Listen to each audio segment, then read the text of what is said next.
Hello everyone, this is Balaji. So subscriber கமெண்ட்ல நிறைய வந்திருக்கு, நிறைய கேள்விகள்லாம் கேட்டிருக்கீங்க, நிறைய பேர் வந்து விஷ் பண்ணிலாம் போட்டிருக்கீங்க. ஸோ பெரிய லெவலில் நான் சப்ஸ்கிரைபர் கமெண்ட் வந்து ரிப்ளை பண்ண மாட்டேன், ரொம்ப நாள் ஆச்சு. ஸோ அப்படியே லைட்டாக வந்து பார்த்துடலாம். ஸோ மார்க்கெட்டும் லீவ் இருக்கிறதுனால கொஞ்சம் பார்த்துருவோம். ஃபஸ்ட்டு கமெண்ட் வந்து பார்த்தீங்கன்னா போப் அப்படின்ற ஒருத்தர் கமெண்ட் பண்ணியிருக்காரு. ப்ரோ, மார்க்கெட் 200 பாயிண்ட் டவுனு ஆகியும் இந்தியா விக்ஸ் வந்து 18லே இருக்குது, ரொம்ப பெரிய ஃபாலில் சான்ஸ் இல்லைன்னு எக்ஸ்பெக்ட் பண்ணலாமா அப்படின்னு வந்து கேட்டிருக்காரு. ஸோ உண்மைதான், மார்க்கெட் எப்போவுமே இந்த ரீட்ரேஸ்மெண்ட் ஆகிற இடம்லாம் வந்து பார்த்திங்கன்னா இந்தியா விக்ஸ் வந்து இந்த 11லேருந்து மார்க்கெட் 20க்குள்ளே இருக்கும்போது, இந்தியா விக்ஸ் 20க்குள்ளே இருக்கும்போது கரெக்ஷன் ஒரு லெவல் வந்து ரொம்ப மைல்டாக இருக்கும், ரீட்ரேஸ்மெண்ட்டு தான் நடக்கும். 20க்கு மேலே போகும்போது தான் அந்த பேனிக்கான ஒரு கரெக்ஷன் வந்து வரும். ஸோ அது கூட 30க்குள்ளே சார்ட் அவுட் ஆகிடும் மேக்ஸிமம். பாருங்கள், ஒரு என்னதான் பெரிய மார்க்கெட் இறங்கினாலும் கூட 33க்கு மேலே இந்தியா விக்ஸ் போயிருக்காது இது வரைக்கும் ஒரு 10 இயர்ஸாக. அப்படி போன 2 தடவை மார்க்கெட் கிராஷாக இருக்குது, 2008 ஒன்று, 2020 ஒன்று. இப்போ என்ன கதை? இப்போ 18ல் இருக்குது, திருப்பி மார்க்கெட் டேர்ன் ஆக போதா? எப்படி மார்க்கெட் 15,500 600 பாட்டம் அவுட் ஆகும், திருப்பி மேலே போகும்னு சொல்லணும், திருப்பி 18,100லேருந்து திரும்பும் அப்படின்னு சொல்லணும். இது வரைக்கும் ஒன்றும் கிளியர் டைரக்ஷன் தெரியல. ஸோ அதுக்கு தான் கன்ஃபர்மேஷன் வேணும்னு சொல்லியிருக்கேன். பார்ப்போம், இன்னும் 2-3 நாளில் கன்ஃபர்மேஷன் வந்துடும். பார்ப்போம், ஹோப் நல்லதே நினைப்போம். ஸோ அடுத்தது வந்து பார்த்திங்கன்னா STA அப்படின்னு ஒருத்தர் கமெண்ட் பண்ணியிருக்காரு. தெளிவாகவும் எளிமையாகவும் 99% சரியாகவும் கணிக்கும் திறனில் முதலிடம் பாலாஜி அவர்கள் தான், number 1 Tamil share market YouTuber. என்னை விட நிறைய எக்ஸ்பீரியன்ஸான பர்சன்ஸ்லாம் இருக்காங்க. எனக்கு தெரிஞ்சதை நான் வந்து உங்களை கான்ஃபிடன்ஸாக சொல்கிறேன், அவ்வளோதான். அது probable, market is all about probability தானே. நம்ம வந்து இதுதான் நடக்கும்னு ஜோசியெல்லாம் பார்க்க முடியாது. நம்மளோட அனுபவம் சார்ந்த விஷயத்தை வச்சு நம்ம வந்து ஒரு விஷயம் சொல்லும் போது உங்களோட எக்ஸ்பீரியன்ஸை பொறுத்து மார்க்கெட்டை இப்போ நான் பண்ணுற டெக்னிக்கல் அனாலிசிஸுக்கும் மற்றவங்க பண்ணுறதுக்கும் டிஃப்ரென்ஸ் இருக்கும். என்னோடய பார்வையிலேயே வந்து 2-3 லைன் அதே தாட்டில் தான் நீங்கள் மார்க்கெட்டை பார்ப்பீங்க டெக்னிக்கலாக, பட் உங்கள் பாயிண்ட் ஆஃப்லேருந்து வேறு மாதிரி தெரியும், அதுதான் எக்ஸ்பீரியன்ஸ். ஸோ அதில் கொஞ்சம் ப்ராபபிலிட்டி இன்க்ரீஸ் ஆகுதுன்றது உங்களுக்கு புரியுது, ரைட்? ரொம்ப தேங்க்ஸ். அடுத்து ராபின்னு சொல்லிட்டு, என்ன bro stocks to focus video 3 மந்த்தாக போடலை?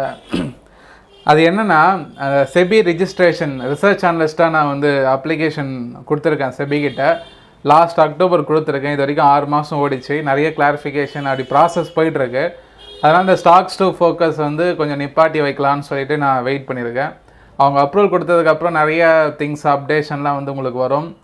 ஸோ என்னோடய கரியர் பேத்வேக்கு கொஞ்சம் பாயிண்ட் ஆஃப் வியூலேருந்து சோஷியல் மீடியாவில் பண்ணுறதுன்றதுன்னு பார்க்கும்போது இந்த செபி ரிசர்ச் அனலிஸ்ட் ரொம்ப one of the main thing லீகலாக மூவ் பண்ணுறதுக்கு, அதுக்கு தான். ஸோ அந்த ப்ராசஸ் முடிச்சுட்டு சக்ஸஸ்ஃபுல்லாக வந்து அப்ரூவல் கொடுத்துட்டாங்கன்னா கண்டிப்பாக வந்து உங்களுக்கு இன்டிமேட் பண்ணுறேன், சரியா? Right. Satish, very clear information provided when the profit booking starts we informed stay away and times come choose the good stocks keep rocking bro. கண்டிப்பாக 18,100 வரும்போதே எல்லாட்டையும் சொன்னேன் ப்ராஃபிட் புக் பண்ணுறேங்க, நான் சொல்லி வாங்கினீங்கன்னா ப்ராஃபிட் புக் பண்ணுறேங்க அப்படின்னு. இப்போது இனிமேட்டு வந்து டைரக்ஷனல் வந்து மாறும், லாங் அன்வைண்டிங்கில் இருக்குது. மேபி எந்த டைரக்ஷன் மூவ் ஆகுதோ திருப்பி நம்ம என்ட்ரி எடுத்துக்கலாம், நத்திங் டு வரி, சரியா? ஸோ மார்க்கெட் கூட அப்படியே ட்ராவல் பண்ண வேண்டியதான். ஆனால் இந்த இடத்துல டிப்பு ஓவர் பார்த்து இது வந்து இன்னும் போகும் அப்படின்னு பஞ்சாயத்து பண்ணுறதுல வந்து எந்த யூஸும் கிடையாது. ஆப்பர்ச்சுனிட்டி இருக்கா?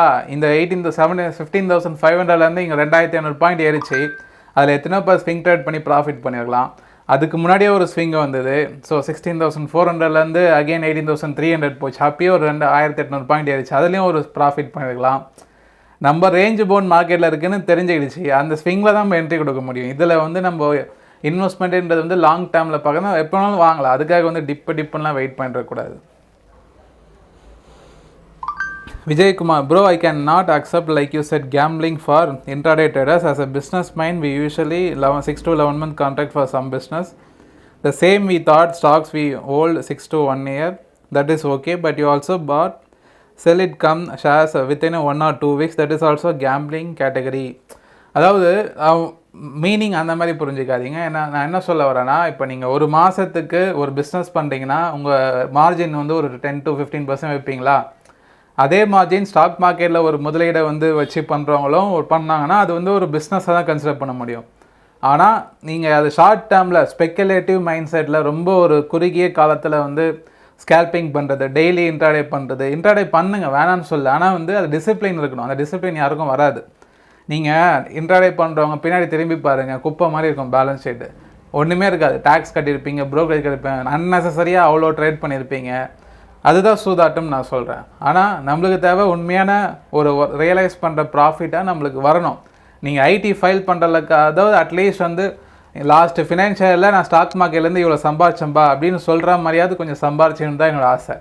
அது நீங்கள் வந்து ஒரே நாளில் கொண்டு வரணும் அப்படின்றத மேட்டர்லாம் கிடையாது. நீங்கள் மாதத்துக்கு ஒரு 2000 3000 சேர்த்து வச்சாலே 12 மாதத்துக்கு எங்கேயோ போயிடும். அந்த மாதிரி யாரும் பார்க்க மாட்டாங்க. எல்லாருமே ஒரு நாள் கூத்து தான்.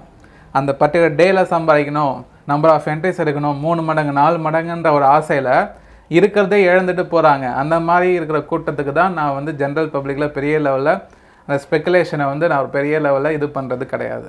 ஸோ அடுத்த கமெண்ட் யாருன்னு பார்த்தீங்கன்னா மகாராஜன் அப்படின்ற ஹெச்டிஎஃப்சி பேங்க் ஆஃப்டர் ரிசல்ட் ஏறுமா bro? Whatever it maybe, ஃபண்டமெண்டலில் எது வேணாலும் இருக்கட்டும். பட் டெக்னிக்கலாக ஹெச்டிஎஃப்சி பேங்க் வந்து பார்த்தீங்கன்னா ஓவர்சோல் பொசிஷனில் இருக்குது. அந்த நியூஸுக்கு அப்புறம் வி ஷேப் ரிக்கவரி ஆகிட்டு இன்னும் வந்து இறங்குது. பட் மேஜர் சப்போர்ட்டை வந்து அது இன்னும் பிரேக் ஆகலை.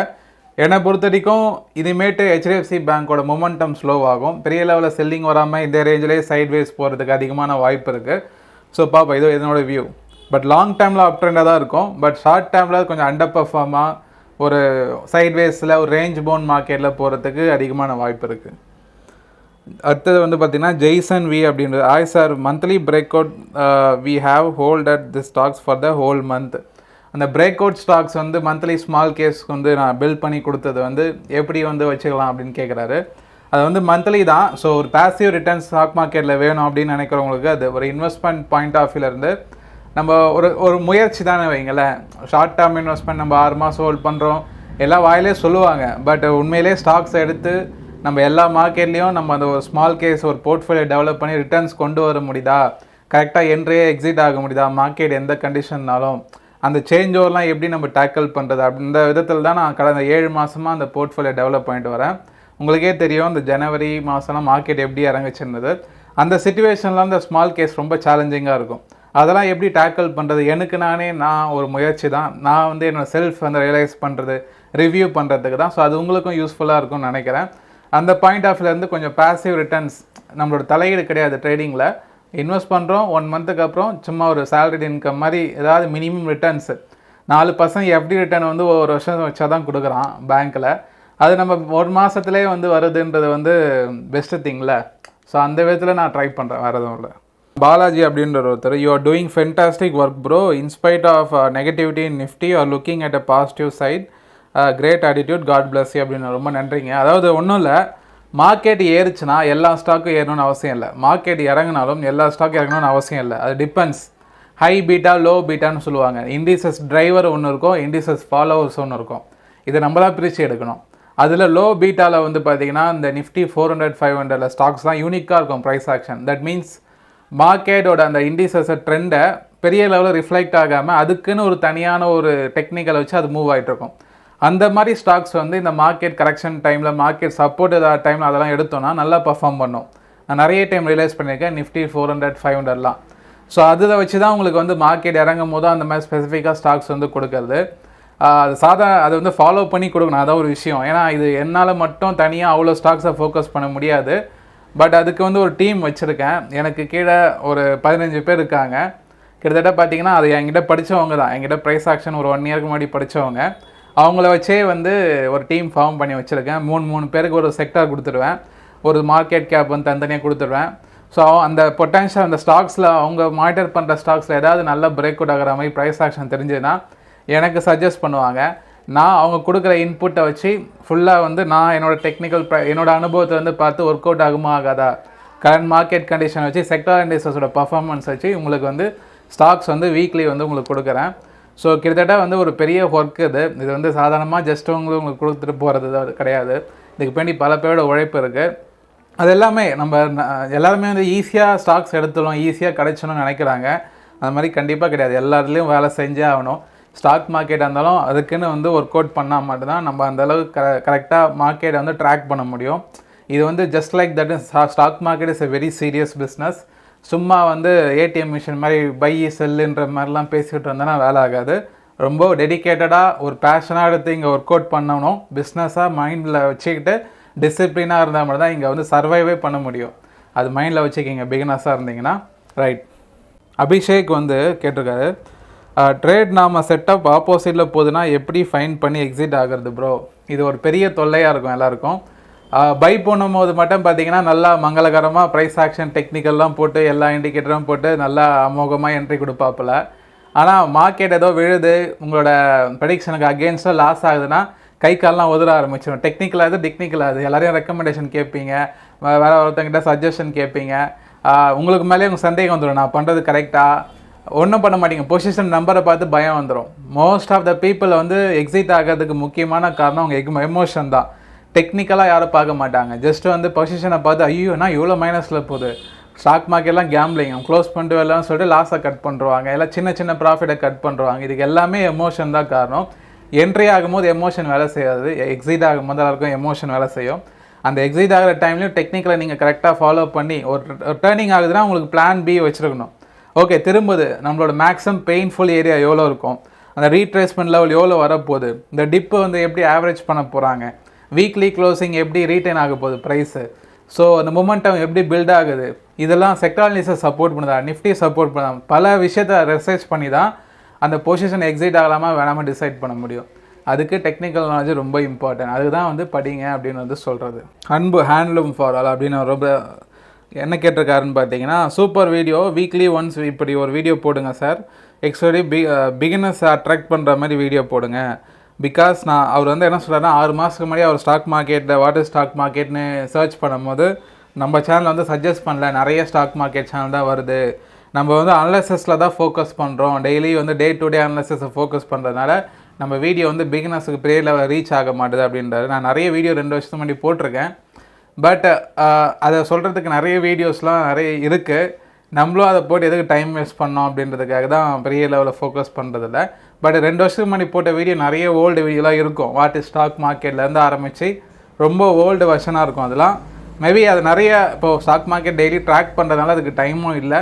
பட் எங்கிட்ட படிக்க வரவங்களுக்கு நான் டெப்த்தாக தான் சொல்லி கொடுப்பேன். ஓகே, ஸோ வில் ட்ரை இன்னும் வந்து ரீஃப்ரெஷ் பண்ணி ஏதாவது போட பார்க்குறேன் வரத்துக்கு. சரியா? சரி, பார்ப்போம். Take care my dear friends. Happy Sunday. நாளைக்கு மார்க்கெட் வந்து ஓப்பன் ஆக போது, நல்லா கான்ஃபிடென்ஸாக பார்க்குவோம். ஓகே, ஸோ இது மாதிரி ஃபர்தராக வீடியோ போட பார்க்குறேன். நிறைய கமெண்ட்ஸ்லாம் பண்ணுங்கள், சப்போர்ட் பண்ணுங்கள், பாசிட்டிவ் கமெண்ட்லாம் கொடுங்க. நிறைய பேருக்கு இந்த வீடியோ ஷேர் பண்ணுங்கள். Tamil Nifty analysis Telegram group இருக்குது, கண்டிப்பாக ஜாயின் பண்ணிக்கிங்க. மிக்க நன்றி நண்பர்களே.